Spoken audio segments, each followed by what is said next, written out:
Mga master, sa atin po pangatlong episode sa MPL Flex ay magbibigay po tayo ng sample na computation kung paano malalaman yung monthly amortization ninyo sa MPL Flex. So kanina po ay meron po tayong kaibigan dito na nagpadala po sa atin ng mensahe, pa secret lang to.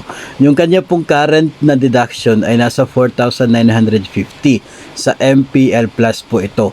Yung kanya pong loan amount ay nasa 338,840.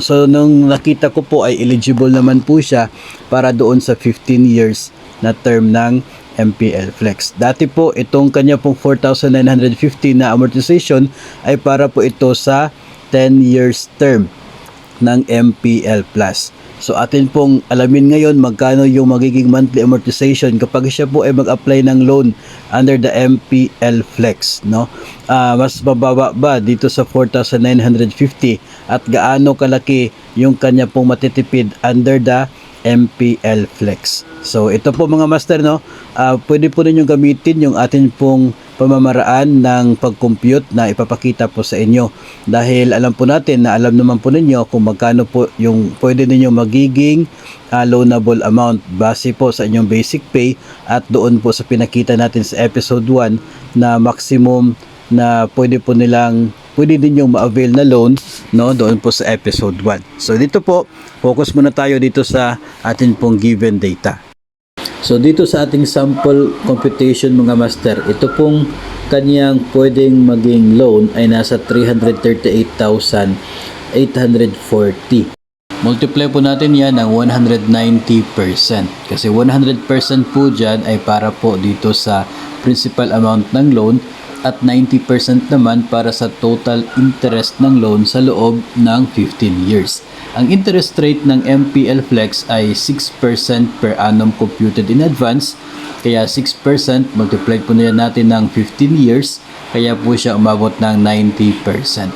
So total loan, principal plus interest after 15 years ay magiging 643,796. Yung kanya pong total na loan doon po sa MPL Flex.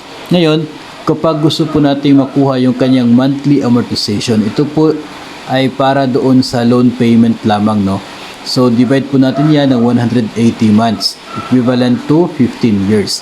Kaya yung nasa 3,576, yan po yung magiging monthly amortization sa loan payment lamang po yan, para lamang po yan sa principal at sa interest ng kanyang MPL Flex. Of course, hindi pa po kasali dyan ang para sa payment ng kanyang loan redemption insurance o ito pong insurance ng loan. Ang loan redemption insurance naman mga master ay meron po itong certain factor, depende po sa term ng inyong loan. Kapag 15 years ang term ng loan ay constant po yung 0.57269. Bali yun po ang inyong babayaran na insurance sa bawat 1,000 pesos na loan. At dahil yung kanya pong loan ay 338,840, kaya multiply po yan natin ng 338.84. Ang result po niyan, LRI 194 pesos. So bawat buwan, magbabayad si borrower na nasa 194 pesos para sa monthly LRI or insurance ng kanyang loan. So idadagdag po yan natin doon sa amortization ng loan amount, para sa principal and interest. So total amortization ay nasa 3,770. So kapag siya po ay mag-apply ng MPL Flex bukas at mag-avail ng 15 years na term ng kanyang loan, ang magiging bago na monthly amortization ay nasa 3,770 pesos na labang. So higit po ito na mas maliit doon sa kanyang current na deduction sa kanyang MPL Plus, na mayroon pong loan term na nasa 10 years. Base po sa ating data kanina, yung kanyang current na amortization nasa 4,950. Kapag mag-apply siya ng MPL Flex, magiging 3,770. So makakatipid siya monthly sa deduction ng nasa 1,179. So ito po yung itataas din ng kanya pong net take home pay. So sa ano po, no, yung kung purpose po ay para tataas yung net take home pay, ay pwede po mag-avail ng MPL Flex. No, ito po yung difference, 1,179 ay para po itong kabayaran, no, doon sa kanyang pag-extend ng 5 taon sa term ng kanya pong MPL na loan sa GSIS. So depende na po yun sa inyo. If you think na okay lang itong ganito po, makakatipid ka ng ganito kalaki, tapos ma-extend ng 5 years yung inyong loan, wala pong problema. No, ito pala nag-send sa atin kanina, yung nagtanong sa atin is bago pa lamang siya nakapag-avail ng MPL Plus, no, nakapag-renew.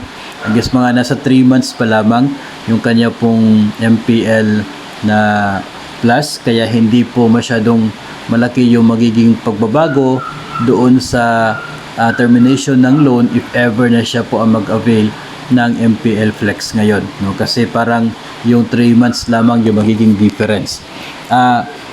Ito po ay ating pinakita dahil pwede po ninyong magamit, no, yung pamamaraan ng pag-compute ng inyo po magiging loan amortization if ever kayo po ay mag-avail ng MPL Flex.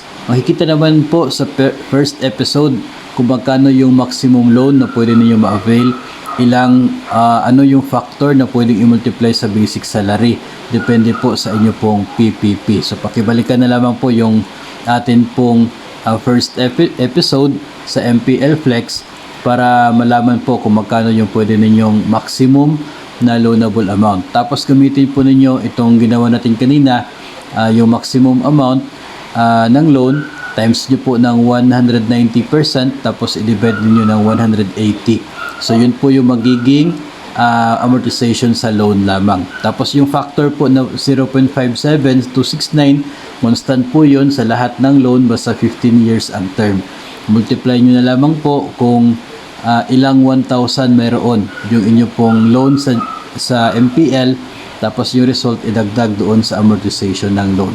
So yun po yung magiging total amortization including insurance na siya pong ibabawas mula po sa inyong sahod kapag kayo ay nag-avail sa MPL Flex. So sana po ay nakapagbigay tayo ng impormasyon para sa mga interested borrowers ng MPL Flex, no, para po sa iba pa mga detalye at mga discussions sa katulad po nito.